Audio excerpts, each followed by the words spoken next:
Amini Goodman with Nermeen Sheikh.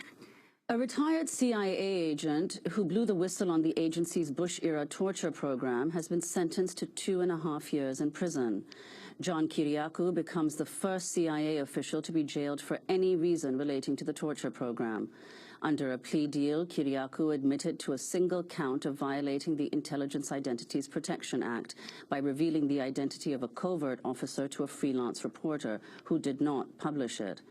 Under the plea deal, prosecutors dropped charges brought under the Espionage Act.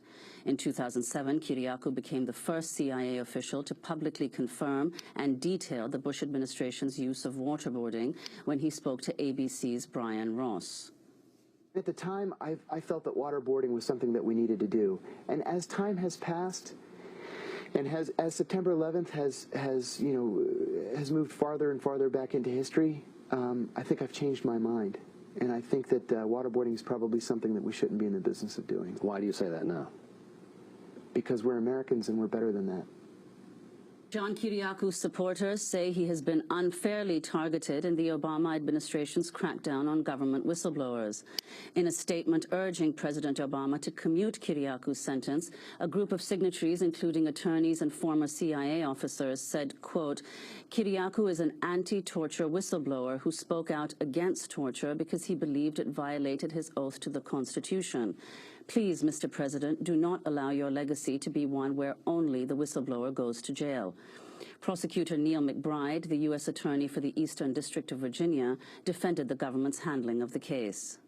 As the judge just said in court, today's sentence should be a reminder to every individual who works for the government, who comes into the possession of closely held, sensitive information regarding the national defense or the identity of a covert agent, that it is critical that that information remain secure and not spill out into the public domain or be shared with others who don't have authorized access to it. John Kiriakou joins us now from Washington, D.C. Spent 14 years at the CIA as an analyst and a case officer. In 2002, he led the team that found Abu Zubaydah, a high-ranking member of al-Qaeda. He's father of 5. In 2010, he published a memoir entitled The Reluctant Spy, My Secret Life in the CIA's War on Terror. And we're joined by one of John Kiriakou's attorneys, Jessalyn Radack. She's the Director of National Security and Human Rights at the Government Accountability Project, a former ethics advisor to the United States Department of Justice. We reached out to the U.S. Attorney's Office for the Eastern District of Virginia, but they declined our request for an interview. John Kiriakou, why are you going to jail? Explain the plea deal you made with the government. Well, thanks, first of all, for having me and giving me the opportunity to explain. I'm going to prison ostensibly for violating the Intelligence Identities Protection Act of 1982. I believe, and my supporters believe, that this, however, was not a case about leaking. This was a case about torture. And I believe I'm going to prison because I blew the whistle on torture. I've been a thorn in the CIA's side since that interview in 2007 in which I said that waterboarding was torture and that it was official U.S. government policy. And I think finally the Justice Department caught up with me. Jessalyn Radack, let me just bring you into the conversation to explain what the Intelligence Identities Protection Act is. Your client, John Kiriakou, it's been invoked in his case for the first time in 27 years?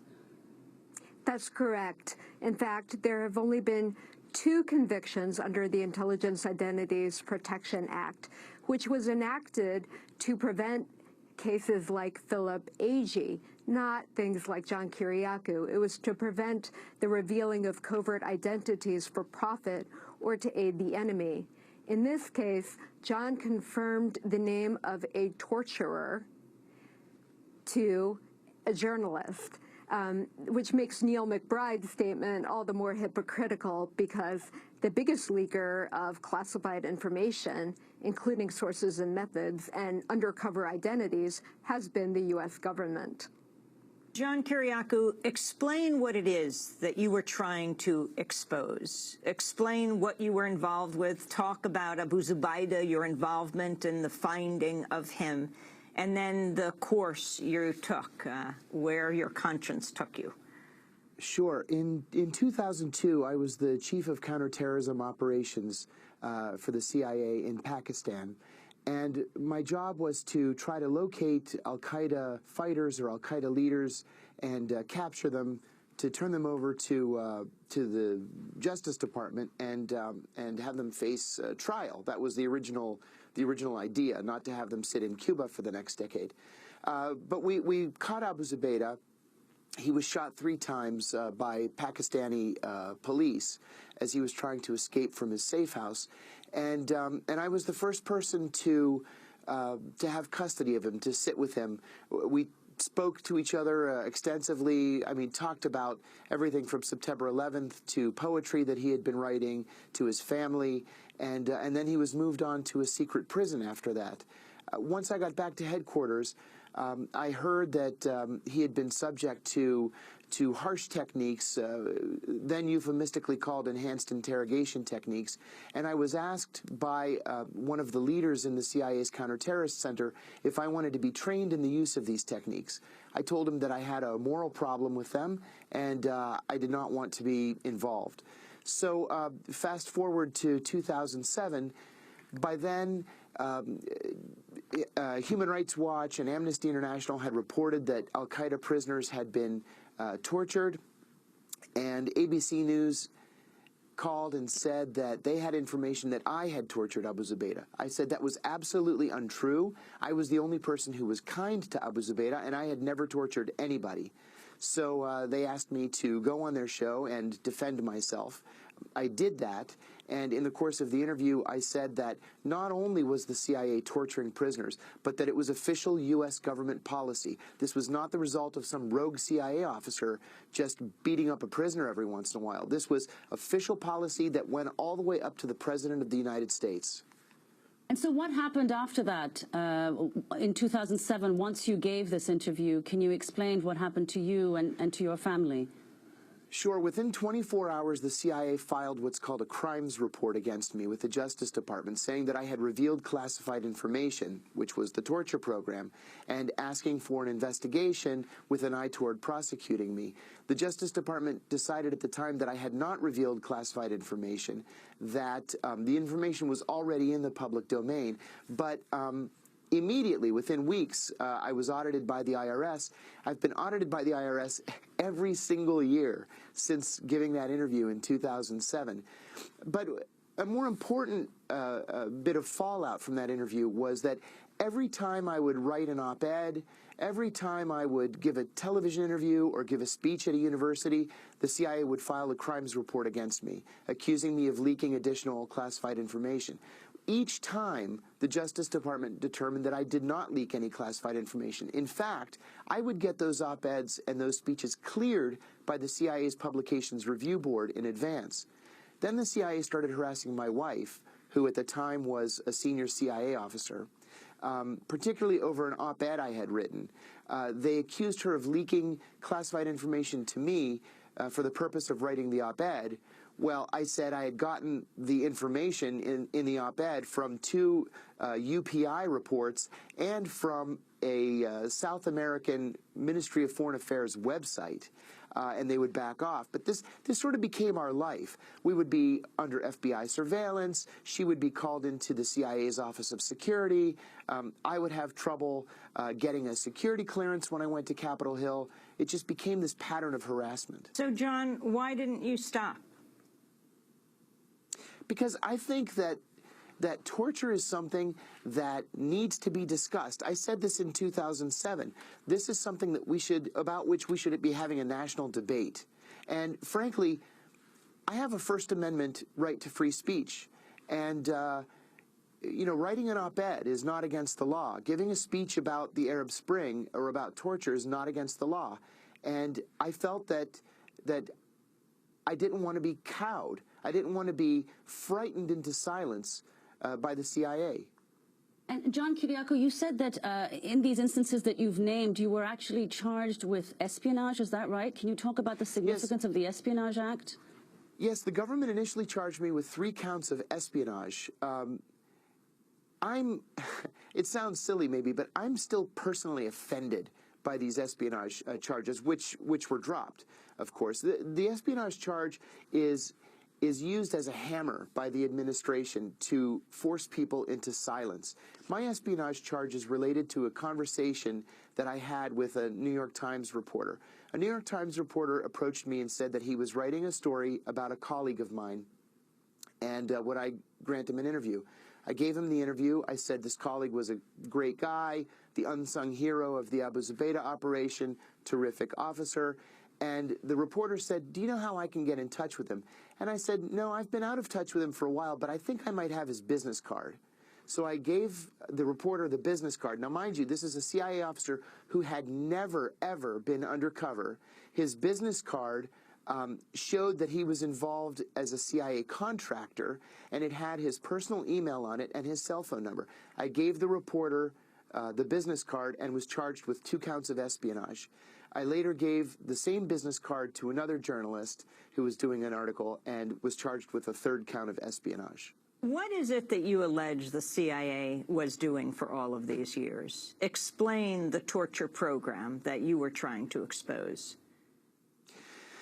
Sure. There were something like 10 different techniques that were used in the CIA's torture program. They went from the benign, where an officer would grab a prisoner by the lapels and give him a shake, all the way up to the really rough things that we've heard about, like waterboarding, or what I think is worse, sleep deprivation, or the cold cell, where they'll put a prisoner naked in a cell, chilled to 50 or 55 degrees, and then every hour or two throw ice water on him. I actually think those last 2 are worse than waterboarding. But again, these are techniques that we have condemned other countries for throughout history. The Japanese did this during the Second World War. The Belgians did it in Africa earlier in the century. The Chinese and the Vietnamese did it. These are techniques that we have always said were crimes against humanity. And then it was though after September 11th, everything changed, and we somehow had license to do the same things we had been condemning. I thought that was wrong. You know, former Director Petraeus made a statement in October when I agreed to take a plea to make these other charges go away.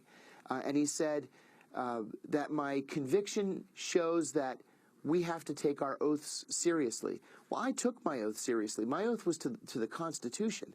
On my first day in the CIA, I put my right hand up and I swore to uphold the Constitution. And to me, torture is unconstitutional, and it's something that we should not be in the business of doing. John Kiriakou, I want to play for you comments President Obama made 4 years ago, shortly before he took office, about whether CIA officials involved in torture should be prosecuted. He appeared on the ABC News this week. I don't believe that anybody is above the law.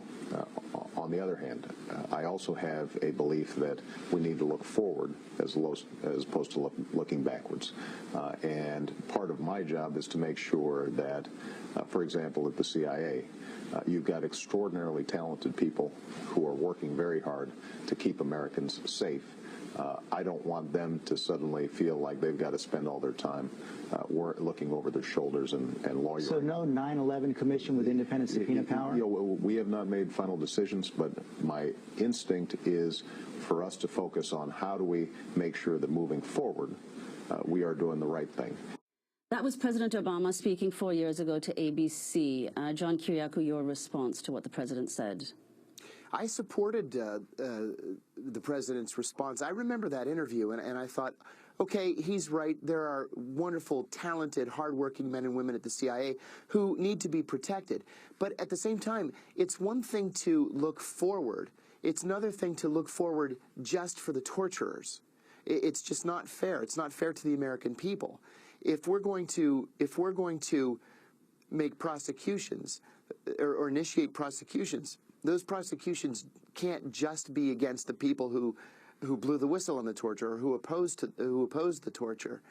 You know, we haven't We haven't even investigated the torturers, as Jesselyn said. We haven't initiated any actions against the people who conceived of the torture and implemented the policy, or against the man who destroyed evidence of the torture, or against the attorneys who used specious legal arguments to justify the torture. If we're going to move forward, let's move forward. But you can't target one person or two people who blew the whistle.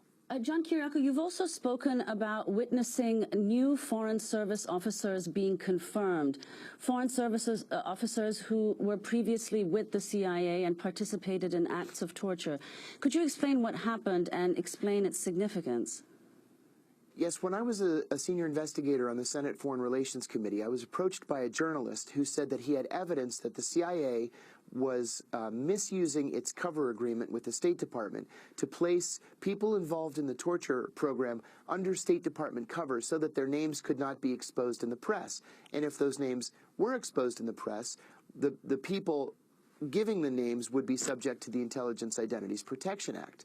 So again, this was a violation of the CIA State Department cover agreement.